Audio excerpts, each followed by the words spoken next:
Okay, welcome to semester 2. If you were watching this video, it's because you were absent either one or multiple days the first week of semester 2, which is February 2nd, 3rd, and 4th. This week is a week that's cut in half, essentially, because Monday is grade day, Tuesday is conferences, and then you have an all-meet day on Wednesday the 2nd, and then it's B day and then A day.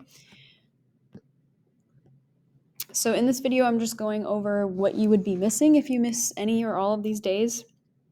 This week is going to be pretty simple for both my English 10 and my English 11 class. For English 10, we'll be starting kind of a new unit, and for English 11, we are continuing on with our argumentative unit. But this week, we're going to kind of put both of those things on pause because it's a short week. We're not really going to be able to get a lot done on Wednesday because it's like 35-minute class periods. So we're going to be reviewing expectations and kind of the way that class works and, all that stuff. So the first part of this video, the bulk of it, is going to be what will happen on Wednesday. And this goes for both English 10 and 11. So I'm making one video for both. So to start class, we're going to do something a little bit fun. Instead of me just standing in front of the class talking about myself, I'm going to turn it into a game using Kahoot. So you will play this Kahoot game where you get to know me. It'll be a challenge for those of you that already had me last semester to see like how well have you been listening when I talk. And then those of you that I am getting for the first time this semester, welcome. It'll be your chance to get to know me as your teacher. So that'll be something we do in person. And then this part of the video, we're going to go over kind of the expectations, the routines and rhythms, things that you can expect out of this class. Some of it is going to be review. Some of it is going to be kind of more newer information, especially if you were not with me last semester. So if you have any questions about any of this, you can always ask. But first, I always like to answer this question, like, why did I choose to become a teacher? Because I definitely did not stumble into this by accident. And my answer always will be you. You are my reason. The education system is very complex. There's a lot of things that you don't really see or understand until you get into the profession. And there's a lot of things that work against you as a teacher. I'm sure that looks different in different education systems around the world, but for the US, there's a lot that goes against you, and I have reasons to be frustrated, but I just really love my job, and it's because of you, because I get to know you. I get to be just a small part of your life, but I get to see you do incredible things. I get to learn about the things that you're passionate about, and it really makes my day. This is why I wanted to teach, was to not just sit behind some desk on a computer for 8 hours a day. I wanted to make a difference and to be able to impact people's lives. And to be honest, you tend to do that towards me just as much as I hope I am for you. So you are my reason. That's why I teach. 4 things about kind of how I approach teaching, my philosophy, if you will. I want you to focus on the learning itself, not just having the right answer, because if all we're doing is trying to focus on being perfect and have the right answer, we're not actually really learning anything because we're constricting ourselves to that type of mentality. I want you to take care of yourself mentally, emotionally, physically, all of the things. It's really hard to show up to school and to learn when you are not feeling your best in one or more areas. So I would hope that you would feel comfortable you don't have to give me all the details of what's going on in your life, but at least tell me, hey, Miss Albritton, I'm having a tough week, or this morning did not go well, just so you know, because it's very helpful for me to know kind of where you're at.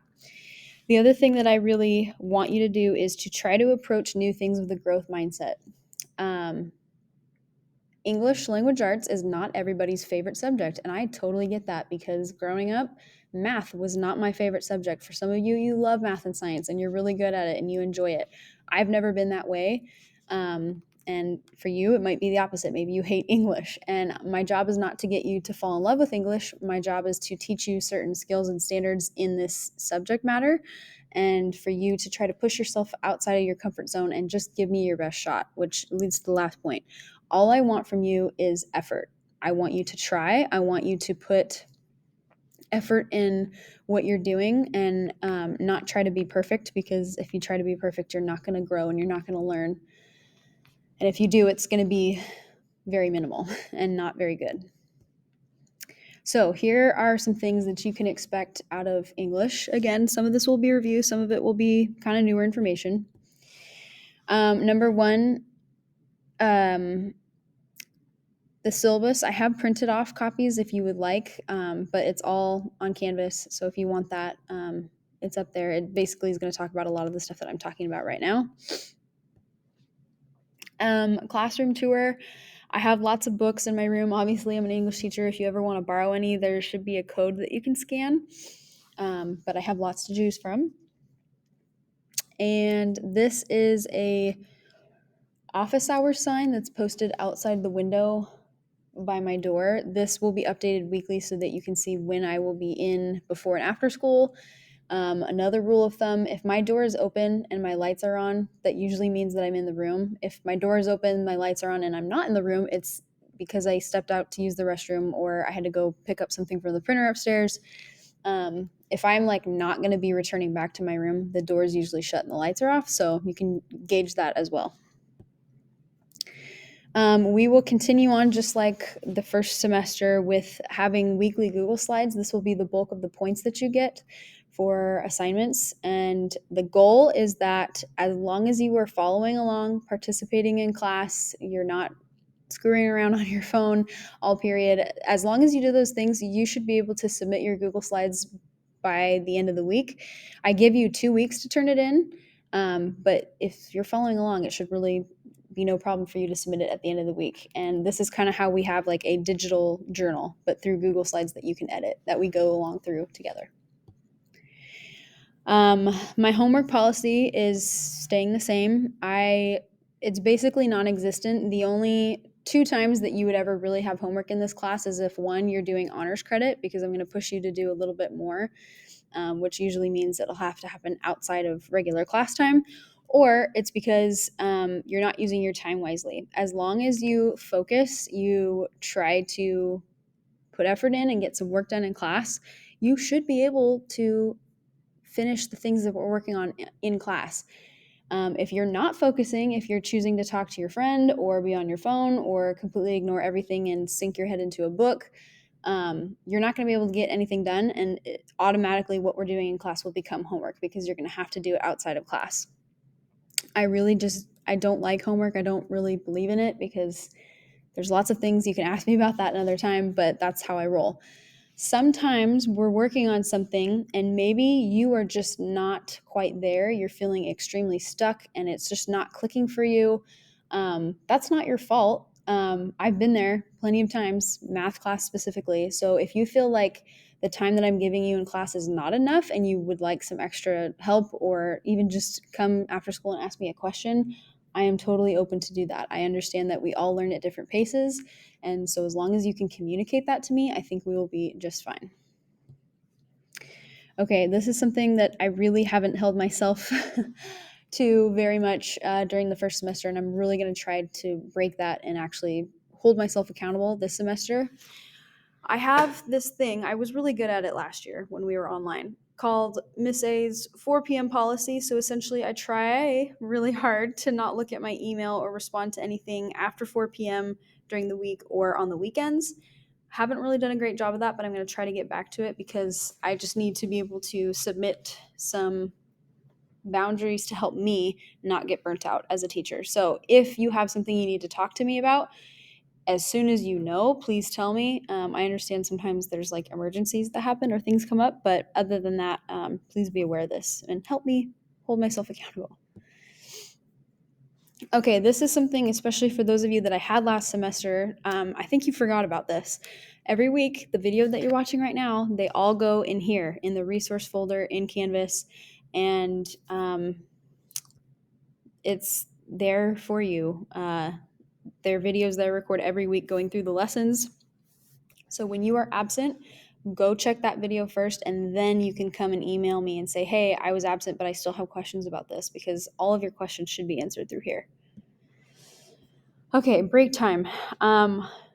There's a slight adjustment to our bell schedule next semester, but it really just has to do with like Titan connection time. So the actual period, the minutes that you get each period are staying the same. You'll get 90 minutes And then the only other thing that's changing is Wednesday you'll get 60 minutes instead of 50, which is just 10 minutes more. So regardless, I like to give you 2 5-minute breaks because I understand that sitting for 90 minutes is a really long time. It's really difficult. When I was in college, I had classes that were 3, sometimes 4 hours long, and that's more than 90 minutes, but it's a long time to just sit and be working and focused. So I give you breaks, and when I give you these breaks, these are the things that you can be doing, which leads me to bullet point number 3. The only time that you need your phone in this class is if it's break time or if I'm asking you to use it for some sort of activity. Other than that, please, please, please, I'm asking you so sweetly and nicely to put your phone away. Coming back from distance learning, the phones have been like 10,000 times more distracting and difficult to put away than before COVID happened. And I know it's because when we were online, everybody just kind of treated Zoom class like a podcast or a TV show on in the background. But I can see you in front of me on your phone. And quite frankly, it's just kind of disrespectful when I'm trying to talk to you or give you instructions or teach, and I see that you're completely ignoring me. So if you could be so kind as to put it away unless we're doing one of these 2 things. Okay, something about our extra credit option as a precursor, because I provided this last semester. If you have already done this, you've already done it. So if you did this last semester, you can't like do it again for another 15 points because you've already experienced it. But if you didn't do this first semester and you would like to, you can. So I won't necessarily go through all this, but essentially, it's an audiobook app. It's free. You use your library card to access it. And if you want to earn 10 up to 15 points extra credit, you can. And these are the instructions on how to do that. Okay, food and drinks. I get hungry very frequently, so I understand it's hard to focus sometimes. I really don't care if you eat in my class as long as you clean up after yourself because I hate picking up garbage that's not mine. It's not my responsibility. And make sure that it's not a distraction from learning so that like you're not crinkling papers or causing people to like turn all of their attention toward you eating your food. And then, of course, I forgot to add this, but put your mask back on. Just, follow the COVID protocols after you're done eating. Okay, this is the number one thing that I really, really, really want to talk about because it affects everybody, especially those of you that had me last semester, because this is changing. So, 2 things. I'm going to slightly tweak my late work policy. I'm still going to accept late work, but my main thing now is that after the 6-week mark, we have several 6-week marks throughout the semester. After a 6 week is over and we're into a new 6 weeks, if you want to submit something from the prior 6 weeks and we're already moving on to a new 6 weeks, I will not accept it. I won't grade it. And this is because, for one thing, I get backlogged with so many late assignments that it's ridiculous. Like it takes up so much time to grade. And I feel that if you're not prioritizing things, if you're not managing your time well, it's just, you're probably not really learning much by completing those things. So I won't be grading anything that's submitted after a 6 week within that chunk of time.